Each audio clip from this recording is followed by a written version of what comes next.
Hello everyone, welcome back to the channel. In today's video, I'll show you how to preview your edited video in WiseCut, and I will also explain an important limitation that you should know. First, open the WiseCut application within your desktop.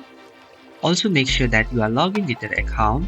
Once you are on the main home page, you will see the upload video option. You can just upload it and then preview it. But for me, I will choose my prior projects, which is located at the recent project section. You can just scroll it and you will see it. It has different projects listed. You can choose any that you want to preview. Once the project is selected, you will be redirected to the clips page. On this clips page, you can just click on the scissor icon located just below the video. This will open your project in WiseCut editor. Please make sure to wait for the editor and video to load completely.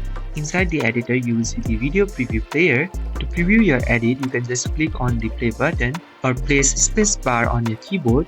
This allows you to preview auto-cut edits, caption, background music, as well as audio enhancements. It is important to know that you can preview content edits and audio changes, but you can preview different aspect ratio inside the editor. So aspect ratio changes are only applied when downloading the video. If you notice something that you want to change, you can just edit the subtitles, background music, or music volumes, media volumes, as well as toggle the enhancers. Then click play again to review the changes that you have done. Once you are satisfied with the preview, you can just click on the download icon to export your final video, and that's how you can preview your edited videos in the WiseCut. So if you find this video helpful, please do not forget to like and subscribe to the channel. Thank you for watching, and I will see you in the next video with more WiseCut tutorials.